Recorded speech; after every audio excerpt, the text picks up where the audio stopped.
They're really good. Good. Yeah.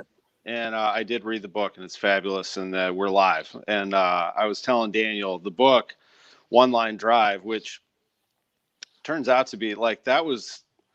I want to get into the book too. By the way, Daniel Ponce de Leon, the Garage Happy Hour, Cardinals pitcher.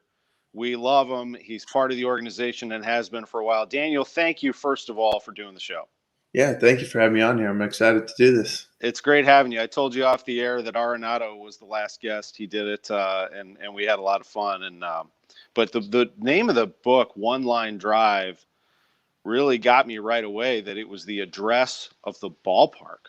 Wow. So we're going to get to that in just a moment. But first, I want to talk about kind of what's going on now. So first of all, with Arenado, that just changes everything, doesn't it? With everybody's attitude coming to camp, the pitchers, the hitters, the fielders.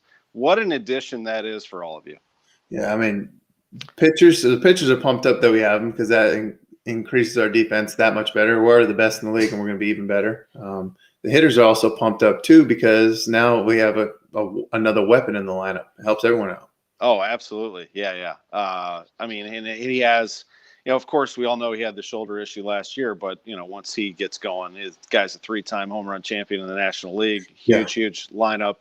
And you all, I know the Cardinals, so they get on these group texts, and I know you all were buzzing about it and then welcomed him in, didn't you? Yeah. Wayno runs that thing, and he's got everyone going in there. And anytime any action happens, we're all buzzing in there. Well, nice to have Wayno back too, by the way. That's not the only acquisition, right? So Wayno and Yachty coming back is a big deal. Yes, need those guys. Those are our veterans. Those are our leaders. Need them out there. And to win a World Series, you need those type of guys. And just to have Wayno, by the way, just discovered that you had the book. That surprised me a little bit. He's usually so tapped in on everybody, but yeah, I guess so. Yeah. He told me just one day randomly, hey, I didn't know you had a book. And I was like, yeah, it just happened. That's good. He was pumping you up on Twitter. He was making sure everybody knows. I appreciate that. I'm very thankful for that. I was out of the blue. Yeah, for sure. So, and then the other thing is, he is, I know, excited to be in the National League because he gets to put the bat in his hands, and he wants to go after one of those silver sluggers again. Now, you like to hit too, don't you? I say, yeah, I do, but it's very hard for me compared to others for some reason. Yeah, why is that? I don't know. I got one hit my whole, MLB career, given I don't have too many ABs, but I'd like to have a few more in there. And, even in the minor leagues, didn't fare well against the pitchers.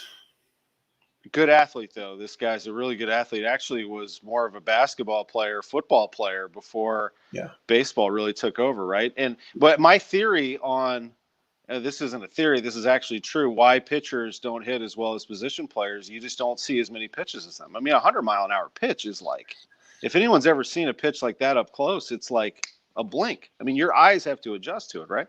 Yeah, and we're still hitting right now in spring training, and now they're doing some BP with us, like BP, and it's pretty sloppy right now. You could tell we're just not used to it. We got the pitch coach a little bit closer, and he's bringing it a little bit, so we're getting comparable speeds, about 90 to 95 range, I would say, low 90s. That's good. And then, of course, PFP is always very popular, as this team is very buttoned up defensively. You have the competition early in spring training. How did that go? Oh, well, not good for me. Last 2 seasons, I went to the championship and won the championship, and then this year we were the worst. And Flaherty talked and said that the loser has to sing the national anthem, and he talked us so we have to sing one at an A game. We were supposed to be a B game. And he talked us to talk it into an A game now. So it's not good. Well, I mean, it is what it is. You guys have fun. You guys have a great group, and I know that your pitching coach, you mentioned him, Mike Maddox. By the way, he just casually mentioned in an interview that he just had his 8th hole-in-one. Are you kidding me? What in the world? This is ridiculous. 8 of them. Guy's a machine. That's amazing to me. I get happy when I hit the green in par 3s. Absolutely. I've never had an ace. I can't even dream of something like that. The guy's done it 8 times. But he is fascinating, isn't he, Mike Maddox? He really is I don't know. You would know better than me, but just from afar looking at him, he's kind of like a thinking man's pitching coach. He really Yes. gets you to think different ways, but then really comes back to the basics. Know your stuff and trust it, right? We call it old school. Yeah. Really. Sometimes as pitchers, we love to like get real caught up in an arm and everything needs to be. And then he gets you thinking away from that. He's a smart man. And, not only does he do that, but I use his information the most when it comes to hitters. So we have pitcher meetings before every new team we face during the season, and he breaks down every hitter's spots, and those are clutch. Especially when you get in the game, you're like, hey, I need this pitch right here, and then you know what to go to. And he's been accurate for us. Yeah, he's really good. And then you have, of course, the man behind the plate, number 4, and that's like having another manager / pitching coach available. What an amazing asset to the Cardinals organization Yadier Molina has been. Can you put it into words what it's like to have someone like that on your team and behind the plate? What I've been saying with that one is it's like a calming effect for the pitcher. You get on the mound, you look down, and you see a sign that he puts down, it's going to be the right one. You don't have to second guess it. I've in my whole career, I want to say I've shook him twice, and it was maximum twice, and those 2 times I was 100% like, this is the pitch. And I think I'm 1 for 2 right now. So that's good. Yeah. Not everybody's as successful. He's just so a person for everybody to lean on, right? I mean, Mike Maddox, Mike Schilt, the whole staff, Chad Blair. I mean, how often does Yachty go in and start looking at video and breaking things down? Daily. The first time I ever came up to the big leagues, he was there watching video, and that's when we first talked. That's how I first remember him. Yeah. It's a very special group you have down there in Jupiter, Florida. And I know you're really happy to be part of this organization. I know you're getting a million questions down there and probably everywhere else about the starting rotation. Yeah. This is you can only say so much because you're in the middle of this competition, and I know that you'll pitch wherever they tell you. But it's exciting, isn't it? I mean, to be involved in something like this and to have this opportunity. 100%. I love it. This competition makes everyone better. First of all, that's the minimum you get from it. And then nextly, you need everyone to be good to win a World Series. You can't just be you. So we got weapons, man. We got a lot of arms, and it kind of fires me up watching these guys. And some of them are young. Yeah, they are. That's a good baseball team. You have you kind of a low key attitude, kind of a laid back sort of persona, but you have a burning competitive fire. All you have to do is read the book to know that. But having followed you through the minors and now in your major league career, you have a very passionate love for winning.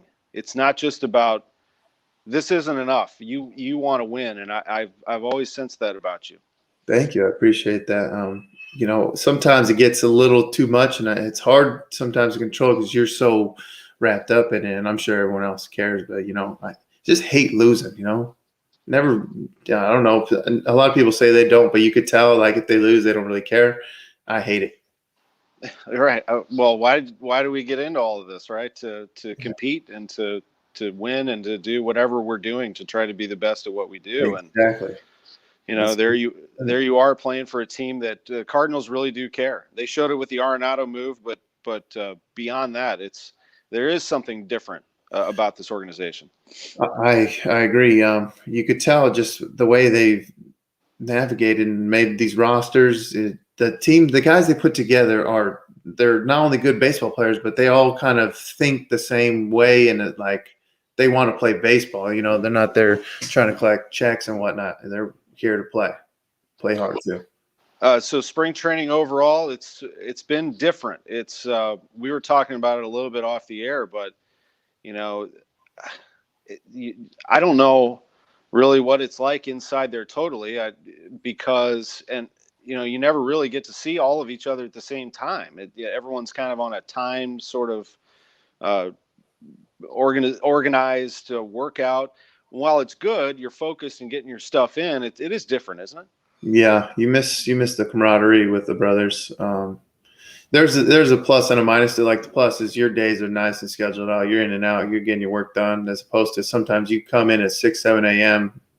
back a few years ago, and you sit around for a little bit, and then you kind of do your work here and there, and finally leave later. So timing wise, it's great, but you miss being able to hang out with the guys and have a good time, you know. Oh, for sure. You got a good crew there. Who are you tightest with over there? I'm trying to remember who you run with the Few most. guys, me and Dak talk a lot. I just got done hanging out with him at the beach. His family, my family. Yeah, there's a good guy too, right there. He'll bounce back. That's Oh for yeah, sure. 100%. He was grooving right before too. Yeah, he was. And Jordan Hicks has bounced back. Yes, Yikes! Wow. he's already got it back too. He's throwing hard. It's moving. Yeah, pretty cool. So, we're talking about spring training and all of that, and so people understand. We're going to talk about your book too, but so people understand you're out of options. So, I mean, you're Yes, on this club. I mean, and I can't tell you how that feels for me. Really, there's some games where I pitch. I'm like, all right, I'm part of the team. Then get sit down, man, and I don't have to live on that edge anymore. I am now part of this team, and the only way I'm gone is if they put me on waivers, and we got options. that's right. And I'm sure there are a lot of teams that like to have you, but they can't have you. The Cardinals have you, so that's Yeah. just the way it is. But I wanted to also say about that, that time, any time that you get moved up and down, it's a transaction in the newspaper or mentioned on the radio for us. But these are human beings. I mean, that has to be, especially what you've been through, an emotional experience at times where you feel like you're right there on the doorstep, and then, well, sorry, we gotta send you back to the minors for a little while. Yeah, it's a heartbreak sometimes. You get it. It's business. It's part of the game. Yep. And there's nothing you can really do. But yeah, it's toughest when you have the family. You got to move them up and down. Your wife's pregnant and whatnot, and it's just you feel bad for them. And it's like you want them to go home, but at the same time, you don't want to miss any time with your own family. Those Yeah. are people. Absolutely, and it's a long baseball season. We know that these baseball players get paid a hefty sum of money, but they are away from family. They are traveling, and the big league they travel really well, but they are traveling. And then some of them are shuttling back and forth to different cities. Just keep that in mind when you follow these pitchers. And also when we get sent down, their paycheck gets cut too. Yes, it does. I got a Yes. $4 paycheck at the end of last year. Oh, well, yeah. I mean, that happens, and then it is part of the business. It has been a long, windy road for you, for sure. I mean, I don't think people realize you were drafted not once, not twice, not 3 times, 4 times, and went to 4 different schools along the way. I'm trying to see if I can remember Good the luck. timeline. So you went, yeah. So you got drafted by the Rays, then you went to Arizona. At Arizona, it didn't go very well. The coach was pretty tough, and things didn't go all that well for a great school, great baseball tradition, but not the right fit, right? Yeah, you're nailing it so far. Okay, so far. So then you got drafted, then you went to Cypress, which is a community college in that area, and then got drafted by the Reds and opted to not go there and stay in school. So you went to Houston. And from Houston, you got drafted a third time, and that was by the dreaded Chicago Cubs, which thankfully you didn't go to. So then you weren't eligible to go back to Houston. So you went to Embry-Riddle, and then were drafted by the Cardinals. At Embry-Riddle, as it turns out, your fourth school becomes the amazing step in your life because that's when you met Jen. Did I get it all right?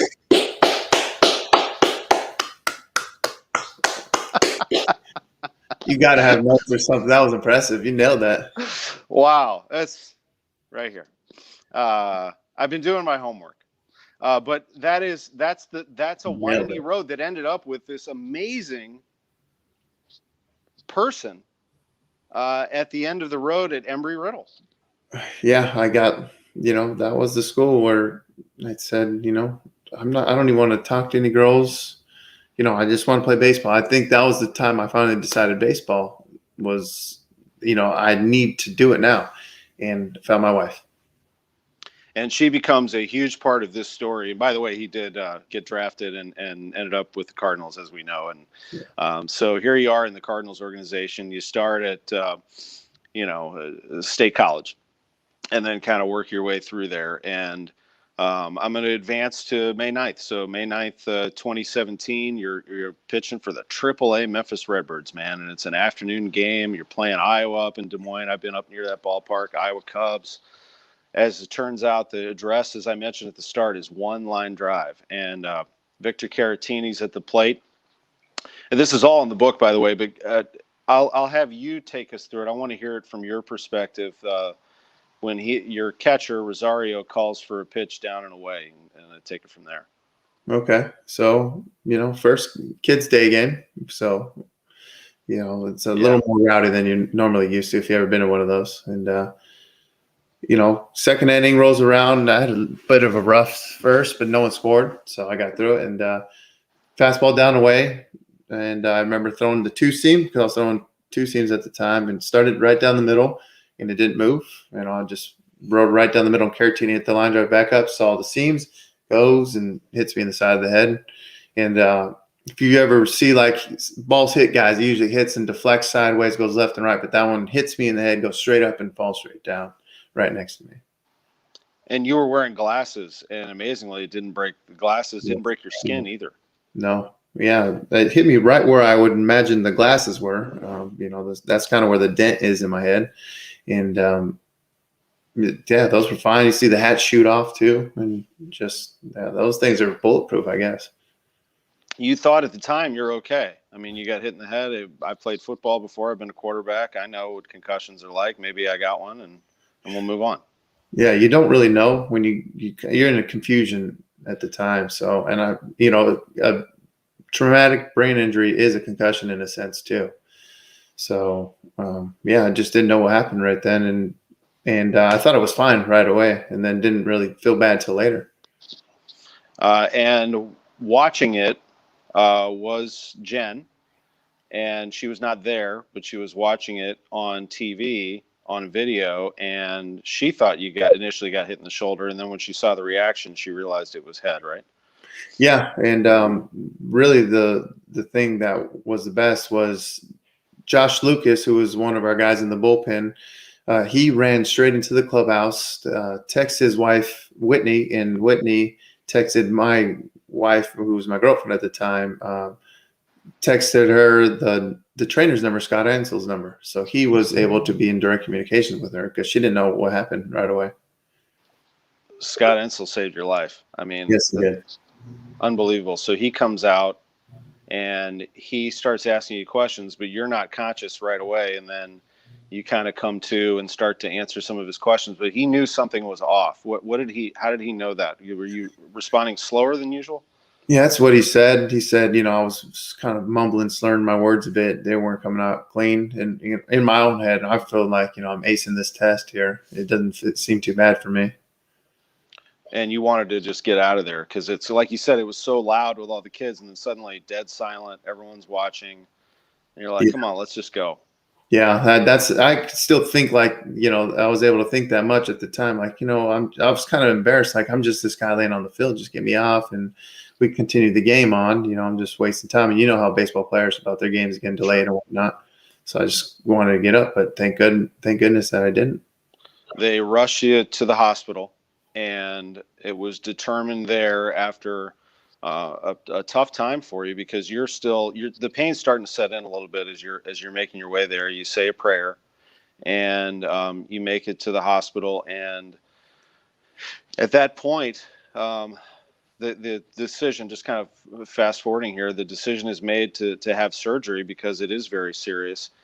Your dad, who is a longshoreman, works on the barges there in Long Beach, did not see it, and it was a fluke actually because he watches like every game, but he actually happened to mix up the schedule, right?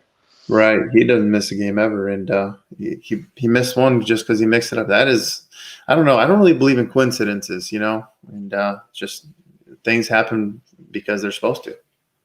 Yeah, and so he got the call from somebody who saw it and was made aware of it, and he made his way to you. And surgery was underway, and it was a very serious situation. You started to realize that. Do you think that I want to talk about your faith because, I kind of feel like God tapped you on the shoulder in a very serious situation, but also it was life changing for you. Well, you said in the book, and I've heard you say in a couple of interviews, that you would not change a thing, that it was good for you. I get that. Like, I think I understand where you're going with that. Can you explain that? Yeah.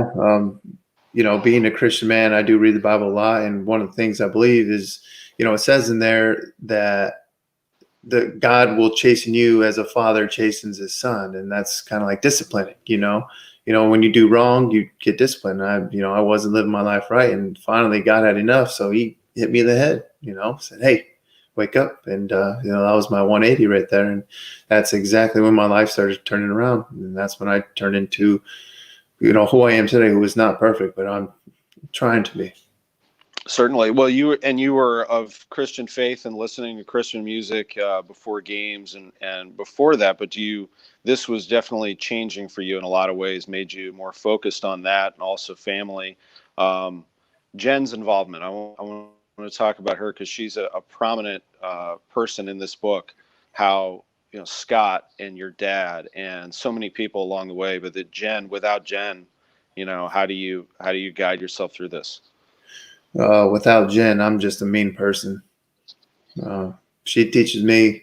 She was very graceful with me, didn't know how to love, really. My parents, they were always there for me. You knew they loved me, but we didn't never say I love you to each other. We didn't hug and kiss each other. We were very laid back kind of love. And Jen, she needed the opposite. She needed, I love you every day. She needed to know I was there, and just didn't have it, didn't know how. And she really taught me how to do that, I would say. And also I needed to know I needed to change myself, and that's where my faith came in and taught me more. How do you, and like Wayno, that was another part of my surprise, because I know you've got him now engaged. He's very much a man of faith and really the spiritual leader of that baseball team. Yes. How does that, how has that changed you moving forward? And I'm going to go back to the incident in Iowa in just a moment, but how has that sort of changed yourself as a person? Maybe looking deeper inside your soul about who you are. Yeah, you could see Wayno, and he walks it and talks it. He he puts his money where his mouth is, gives to charities, gives to families, helps people out all the time. He adopted another son, or he adopted a son, so he's got 5 children. He does exactly what he says is right, and I believe that's how you're supposed to live. This is the book right here, One Line Drive, Life-Threatening Injury and Miraculous Comeback in the Power of Faith by Daniel Ponce de Leon. It's very, very well done. One of the surprising things to me was that you knew, and it was actually very warming to me, is that you knew right then when you got up from the hospital bed, I'm good. I'm going to get back because I'm walking, I'm eating, I'm going to pitch again. Yeah, right away. Once I got up and felt myself, I felt fine. Just really wanted to sleep and the headache to go away. But I knew my body was fine, and everyone was worried I was going to live and be able to just do basic functions. But once I was up and talking and stuff, I knew I was okay, and didn't really look back. And they put you on a program, both the medical team and then the Cardinals, of course. And that required no throwing, obviously, but I bet you were tempted to at least test it. Yeah, I gave it a few. Take my dog on a walk, hit the tennis ball, start ripping it down the street a little bit, and some rocks or something here and there. The arm was going to move overhead. Yeah, and so you did. You made it back. Not easy for sure, but you did get back in 2018 with the club, and then the unbelievable. I mean, it really goes down in my book as one of the most amazing Cardinal starts I've ever seen. He goes to Great American Ballpark in 2018 against the Cincinnati Reds and throws 7 hitless innings, not scoreless, 7 hitless, does not give up a hit. We talked about calm earlier. That was the theme of that for you. How was that? Take me through that night. Well, it starts in the morning when after breakfast, I had my wife and she took my son and her family and went shopping and stuff, or kept themselves busy. And I went back up to my hotel room to read. And that's where I had in my heart to pray, Lord, give me some calm and some focus. That's all I needed. And that's really all I focused on. And then once I got to the field, I felt calm, felt focused. And once I got in the game, that's exactly what God delivered to me at that point. And you ended up pitching that beautiful performance. Of course, the tough news that you had to be optioned back after that, but you did come back again and again and again, and here you are in 2021. And I kind of feel like I could talk to you for 2 hours about this, but I want people to get the book. So I don't want to reveal too much about the winding story in the book, but I loved it, and I will keep it forever. But I want to advance to 2021 for a moment, because in the situation that you're in right now, how much of that do you take from that 7-inning performance? Do you bottle any of that? Do you think about any of that into being on the mound, being present, and trusting your stuff? I do try to sometimes go back and think about how I felt and how that calm. Sometimes it's so hard to get. I mean, the next game I was riled up because I was facing the Dodgers. I had one start later. I had a whole different feel to it. And it's hard to get that a lot. And no matter how much you pray, you could, God only answers the prayers he thinks are right, or even if he did. But I do search for that, and hopefully I get it. Well, we certainly love following your story and love talking to you about it. And I know that Cardinals fans think very highly of you, and you know that the fans themselves are going to be back in the ballpark. Well, they're already back at Roger Dean, but imagine Busch Stadium at full throttle. That's one thing. I bet you 14-5, which is what they're going to have for opening day, is going to be pretty darn loud. But after all the waiting they've had to endure. Yeah, those 14-5 will be rowdy, and I hope they are. I look forward to fans. My vote is bring them all, but however safely we can. Yeah, I hope so, and I really appreciate you hanging out. This went by really fast, but I've enjoyed catching up with you, and I really want people to get the book. Sam Masterson is our digital content coordinator in the back, and I can ask him to pop back up there if we can. The terrific book from Daniel Ponce de Leon. It's One Line Drive, a life-threatening injury, a miraculous comeback, and the power of faith. It's very, very well done, and I just really appreciate. Actually, a final question for you, if you don't mind. Why did you decide to write? Because you again, laid back. I just sense, and you and I have done interviews before. I've interviewed you up on stage in front of crowds and a little bit in the clubhouse, but you've always struck me as somebody that you don't really like to talk about yourself all that much. So yeah. How did this come about? Well, yeah, like you mentioned, it was not my first decision, second or third, but after like a few times convincing, I finally agreed, and mainly because, with the fans that reach out and they say these things, how my story has affected them and this and that, or people asking me stuff about different phases of life. They'll ask me, and then I have friends close to me and speak to me. So, I was like, if we could change some lives, help people out, and write this book and bring people closer to God, then this is what I'm in for. So this is why I'm doing it. Well, there are a lot of people watching right now, and a lot of people who are going to be watching this on replay. And whatever happens in your life, whatever obstacle you face, whether it's an injury, a life-threatening situation, or something that is just stopping you, this book is something that perhaps it helps 100, 1,000, 10,000 people.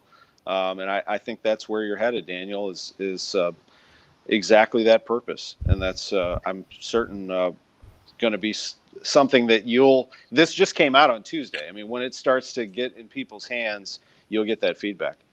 Okay. Thank you. I sure hope so. I hope we can help at least one, Yeah, absolutely. Well, you're a good man for doing the Garage Happy Hour. I look forward to seeing you at the ballpark. Let's get everybody back together once we get everyone vaccinated, and we can celebrate Cardinal baseball together. And Daniel Ponce de Leon is going to be a force no matter where Mike Schilt puts him. I know that. I appreciate it. Thank you. Thanks for having me on, Tom. Thank you, Ponce. Appreciate it very much. We're sponsored by Ameren, Illinois. We're sponsored by Bommarito Automotive Group. And we also have a new sponsor. And before we hear our messages from Ameren and from Bommarito, I want to talk about Well First, your Medicare Advantage coverage. If you're 65 or older with so many changes to Medicare, would you like to speak to a real person who's an expert on the subject of Medicare? You have a lot of questions, don't you? The different coverages offered. There are Medicare experts who are standing by now to answer your questions by phone. So here's the number to call. Just write this down, 314-266-4588, 314-266-4588. You can talk to a Medicare expert from the Legacy Group. There's no obligation, just straight answers. 314-266-4588. There's so much to know about Medicare Advantage plans. 314-266-4588. That's a service of Well First Health by SSM Health Plan. Ameren, Illinois has been an awesome sponsor throughout. So has Bommarito Automotive Group. And what a great guest, Daniel Ponce de Leon. Really appreciate him. Next week, we'll be right back at it, Thursday at 5:30. We've had some fun on the Garage Happy Hour, and we will continue to do so. And we thank you. And now a word from Ameren, Illinois. Every day, Ameren, Illinois works to deliver reliable energy throughout the state to on-the-go families, in-the-know grandparents, and busy students. But did you know we also have ways to manage your energy? Paperless billing, outage notifications, pick a due date, auto pay, and so much more.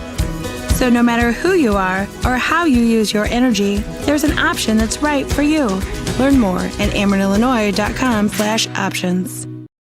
At Bommarito, shop thousands of new vehicles. Get more for your trade, the Bommarito nationwide warranty, 10 years, 200,000 miles, and the best service after the sale. Bommarito, Missouri's #1 automotive group, open 24/7 at bommarito.com.